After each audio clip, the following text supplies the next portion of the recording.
Eric, you are one of 4 leadership development ministers of the Iowa Annual Conference. Correct.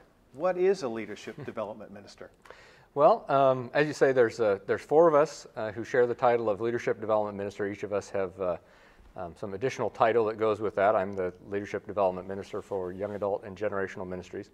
So each of us have the piece of leadership development that we share together to work with churches around helping to identify potential leaders and work with them in ways that they can kind of grow in their faith and in their leadership. And then each of us share each of us have specific portfolio areas that we work more closely with. Say a little bit about your specific area. Yeah. As I said, I'm the leadership development minister for young adult and generational ministry. I work with churches and conference leaders in the areas of youth ministry, young adult ministry, older adult ministry, work with the Board of Higher Education, campus ministry. So work with specifically around the areas of sort of age-level ministries in our conference. Okay. What's a typical week like for you as an LDM, if there is such a thing? I'm not sure I ever have one, but when I do, I'll let you know. There's weeks that I do some consulting with local churches, phone consultations, email, in person, or at the church, to work with them around specific areas. It's not uncommon to get several emails in the week or phone calls just with specific questions about curriculum or ideas for confirmation or ways to involve young adults in the life of the church. I work with the different conference benevolence agency boards that relate to those ministry areas that I work with: older adult council, young adult council, youth council, Board of Higher Education.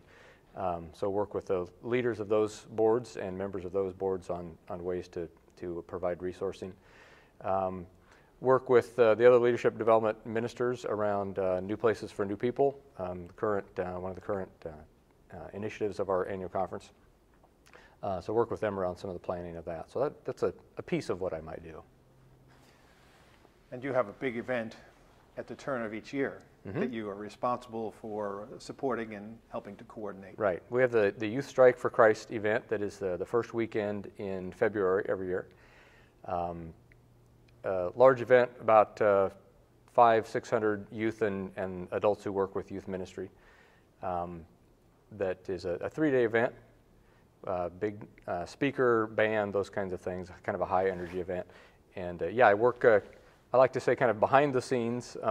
There's a core team, a core planning committee of about 40 youth and young adult, or youth and adults who work on the planning of that event and who put a lot of time and energy in that. I get to kind of be back behind the scenes and then take credit when it goes well. So. Now, you mentioned that you are one of 4 leadership development ministers.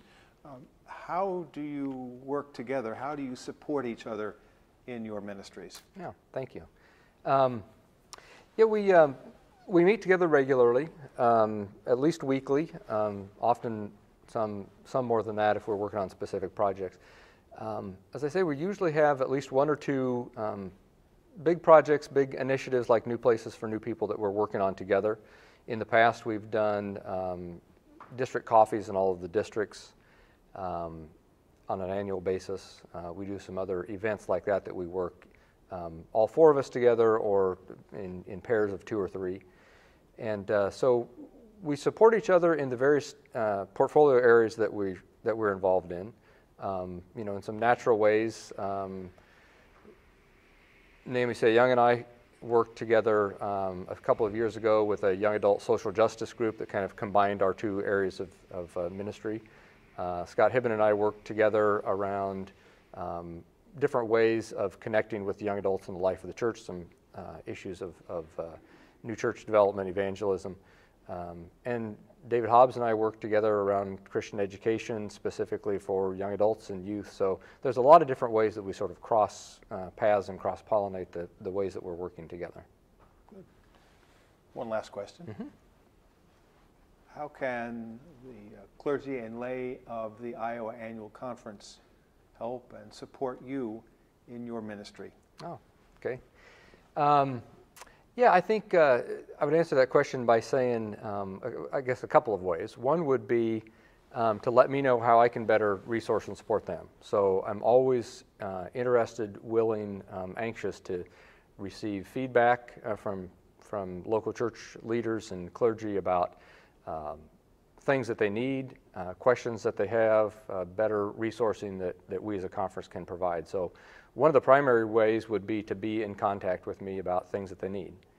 A couple other ways would be support some of the ministries that I'm involved in, that I'm working on.